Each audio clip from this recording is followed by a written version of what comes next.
Let me tell you something, brother.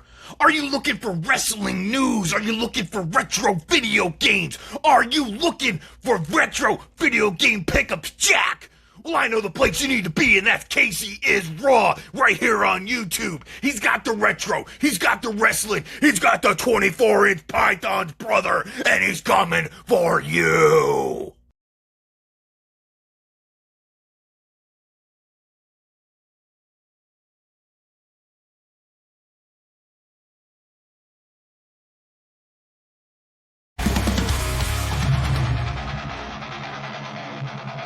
In the heart of the gamer's brain, crystal snake flight on a digital frame. Pixels dance in a symphony of light, unleashing power, igniting the night. Feel the fury, the adrenaline rush. With the fury, the adrenaline rush.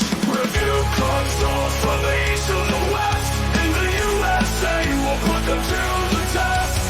Metal thunder, the gamers unite. With every console, we ignite the night.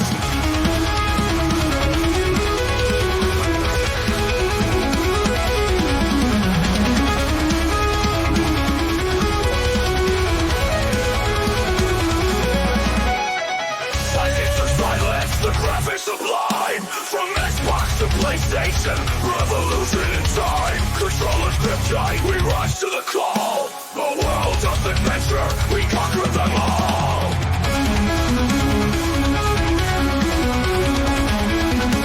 We conquer them all.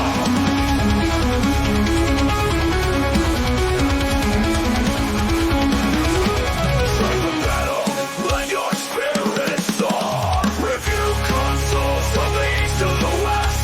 In the USA, we'll put them to the test. Metal thunder, the gamers unite. With every console, we ignite the night. So get around, let the gaming begin. In this console war, may the best one win.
What up, guys? My name is Casey Israel. Welcome to episode 2 of Review Console USA. Like I said, this is not always going to be a podcast, like a live podcast. When I'm going to do like a more common one, I can get someone on the show and we can talk about the console. I don't think a lot of people have Atari Jaguar. Like, the reason I have on the previous episode with the Virtual Boy is because my best friend I knew he had a Virtual Boy because when we grew up together, he had one. So, Atari Jaguar didn't do very well. So, I remember when I was in Pennsylvania, I was working in Nazareth, Pennsylvania at the time, and there was this pawn shop.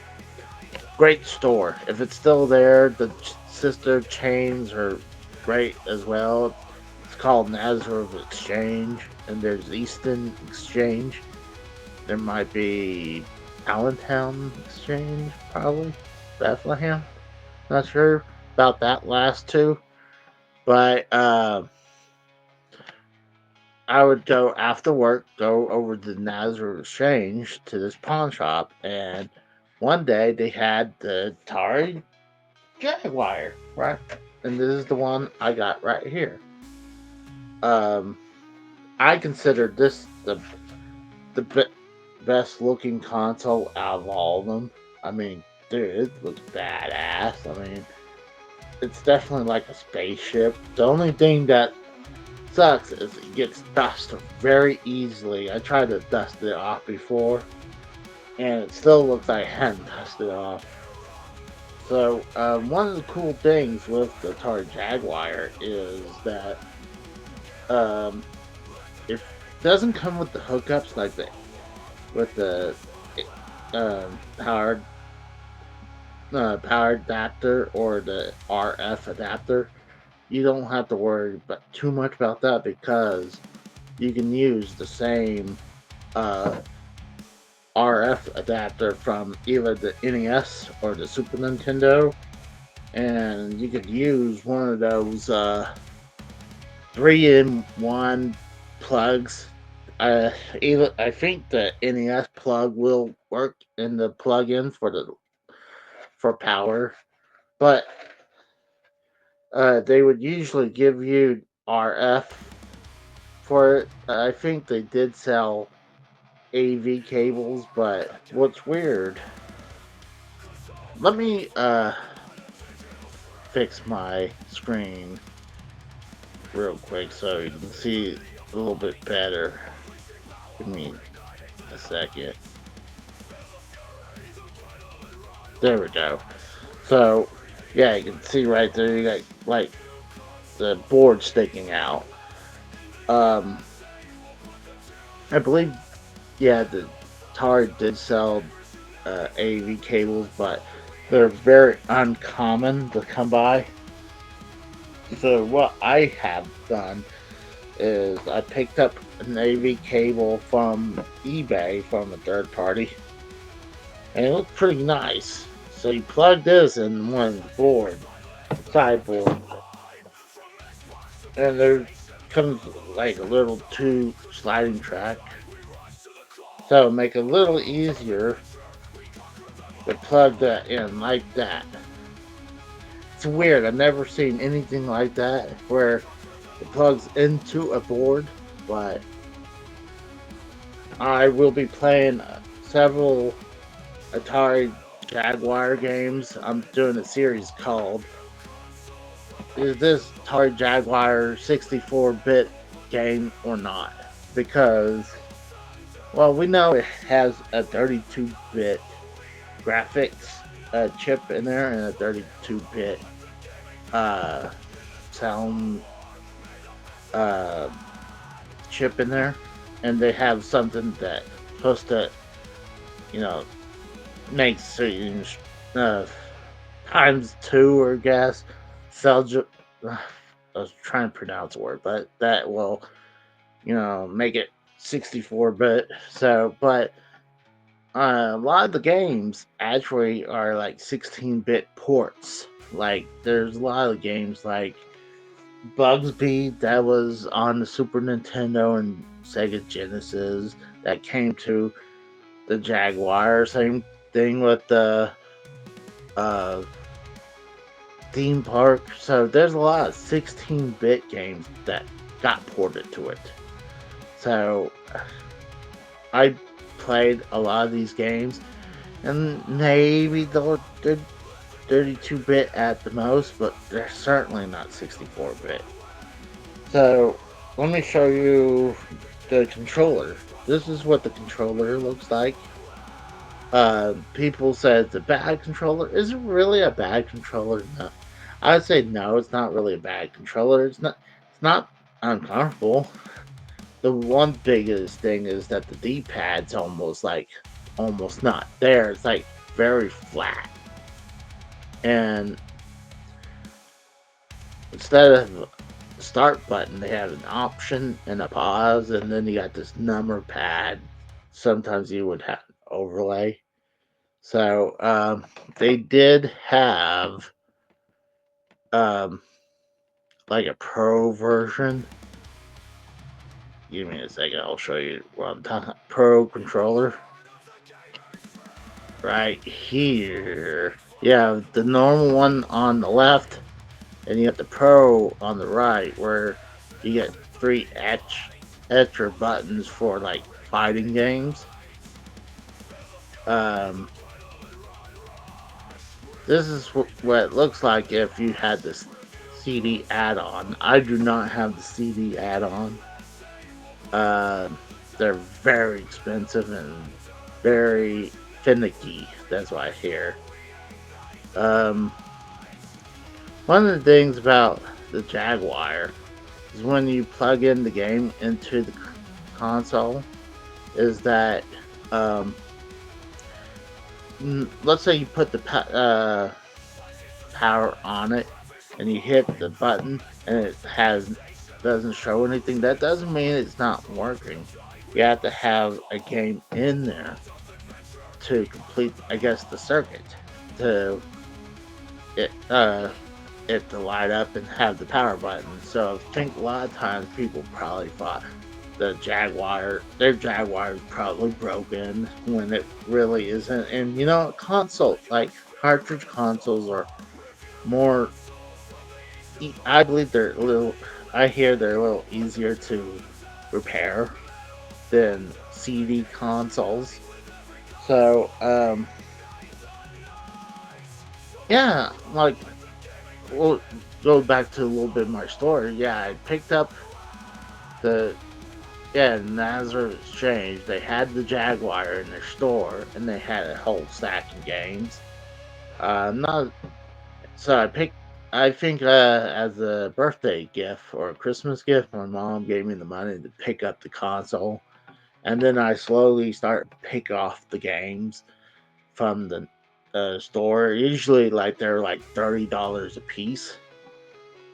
So what I'm gonna do is I'm gonna bring up pricecharting.com real quick, and we'll go to what the Jaguar goes to for nowadays. Let me see. Hold on, let me move around. There we go. So we go to video games, Atari. You go down to Jaguar. Come down. You can see over here. This is the chart that for the prices of the games, and everything just gone up in the last for the last 12 years, or even 15 years, 16 years, give or take.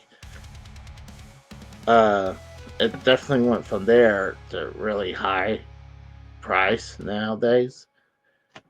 This is a lot of the games right there. They're going from most expensive to cheapest. You have these two games right here. Uh, you have the Jaguar right here. System right there. Loose by itself goes for $305.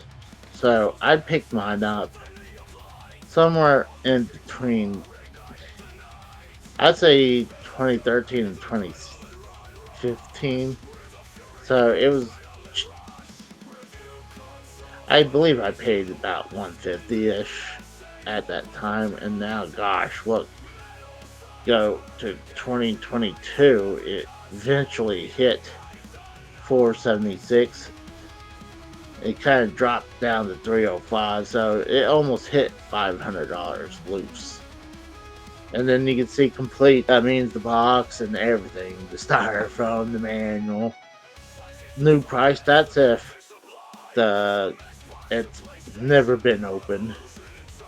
I don't care about the graded. The box goes for $56. Really?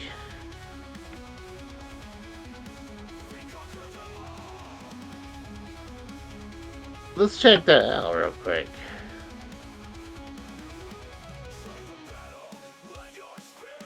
Oh, it's not there. So,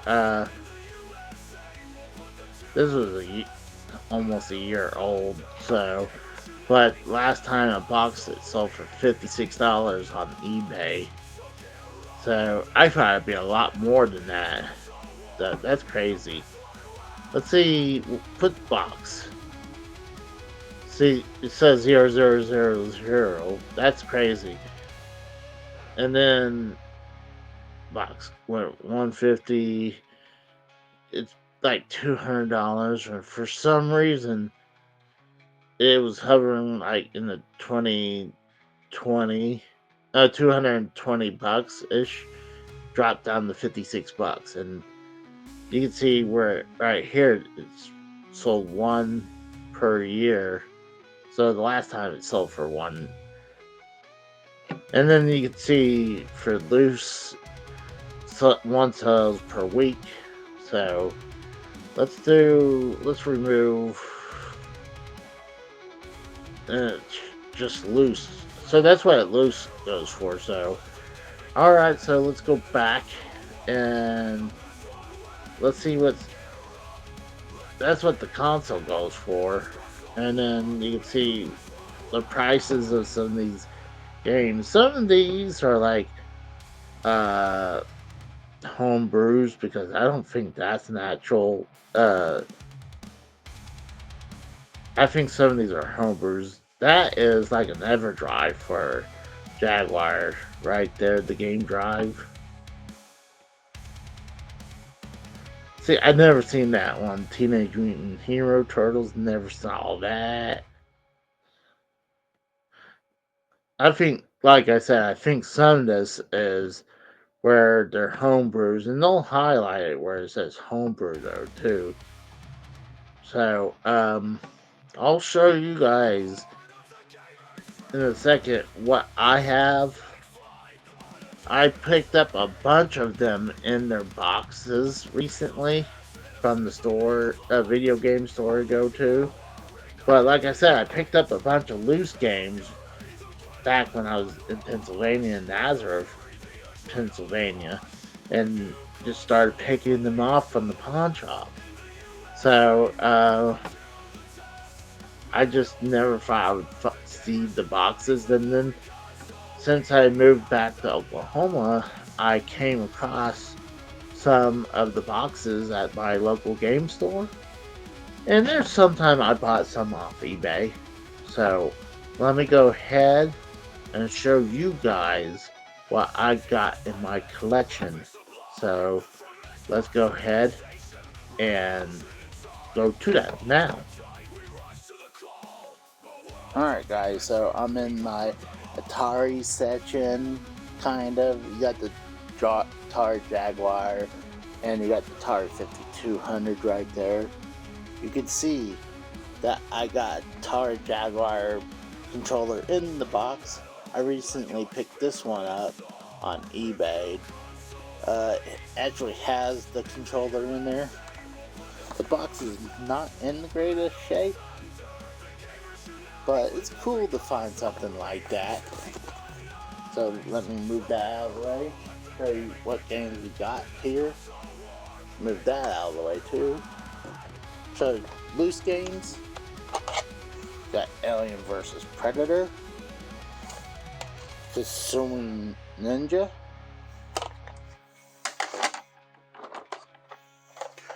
I picked these up recently. These are not. Someone found prototypes of these games and put it on reproduction carts. See, our TRF beta. You got that one. You got HVSC Maze. And I think all three games are interlinked. And you got TRF Alpha. What's cool is that, well, if you guys have a Jaguar and collect loose games, I suggest to get end labels, stickers. I think it's worth it, and I think they look cool. because they don't come with end labels. So, and then you can see what they look like. So this is Doom on the Jaguar. This is Double Dragon 5. Ooh, I bought this from Second Charles, $30 back in 2017, just hair before I left back to Oklahoma. This is Fever Pitch Soccer.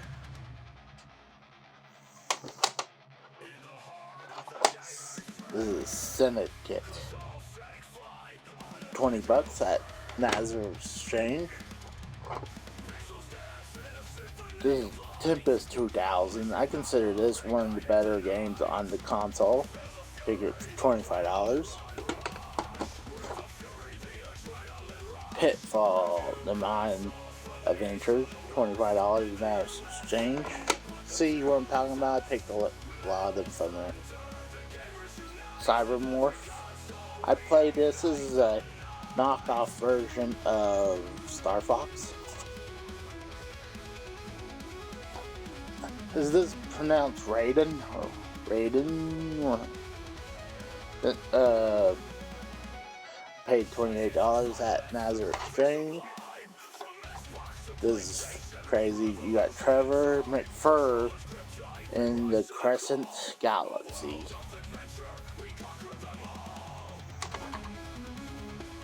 This I also picked up from Second Charles. These Defender 2000. No, I paid $2 for that. Trying to see if it says what year. Looks like 2015.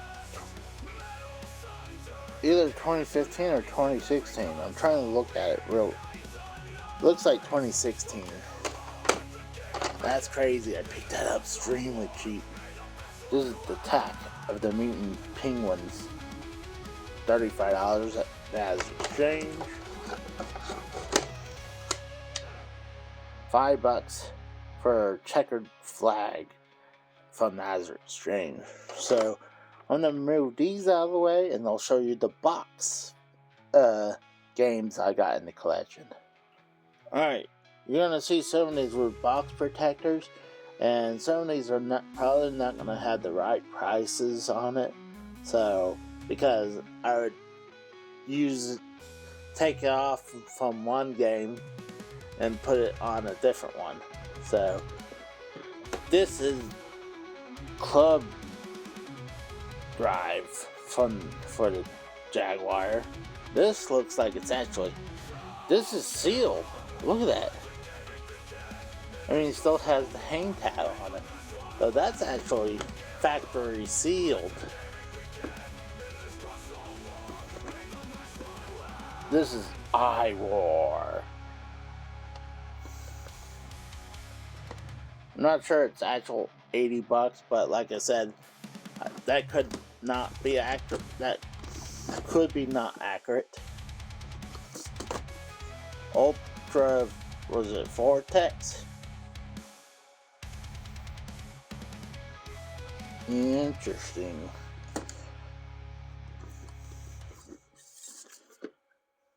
Super Burnout.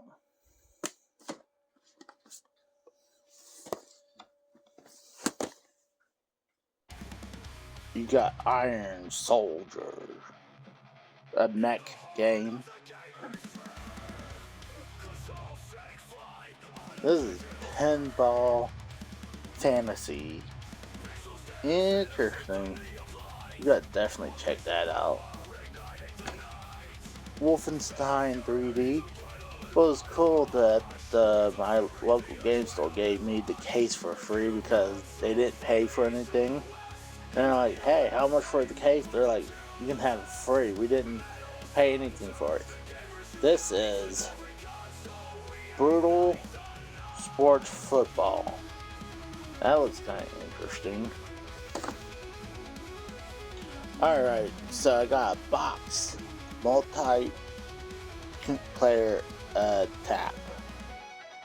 So that's cool. So if you want to play 4-player game, you can buy this multiplayer tab. So that's kind of cool. Totally forgot about that. Oh, look at that. You can have up to 8 people play on your Jaguar. You have to have 2 of these. I don't know what game you would have where you play up to 8 players.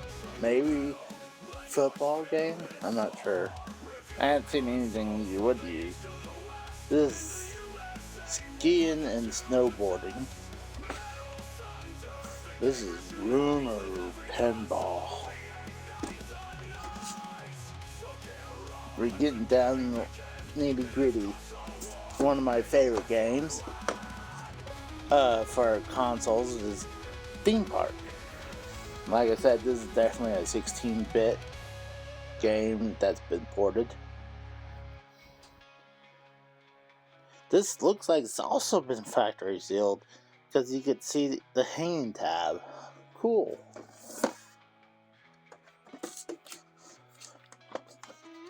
This is Evolution Dino Dudes. Interesting. God dang Bugsby. Another 16-bit game. Zool 2. Zool 2 is not a bad game. It's another 16-bit game for sure. This is Cannon Fodder. Not a bad game. Like, it's kind of like if you're playing Warcraft. Like you have a group of people you need to advance on the, I guess on the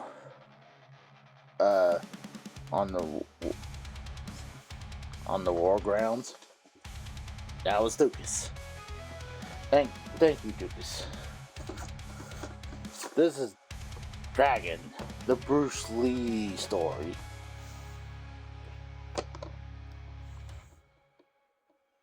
Die Legend. Interesting. I know that's was German. This is Troy Aikman football. See, even this is just 1 or 2 players. So I don't know what game you would be playing up to 8 players. So maybe they never got able to utilize that. So as I was putting these box games back, Lunar Pinball was the only game that I saw up to 4 players, so I still hadn't seen anything that would play up to 8 players yet. And that is it, guys. Thank you for watching my content of my review console USA episode of the Atari Jaguar. If you enjoyed my content, please give me a like, comment, share, and subscribe. Thank you, and see you guys. Bye.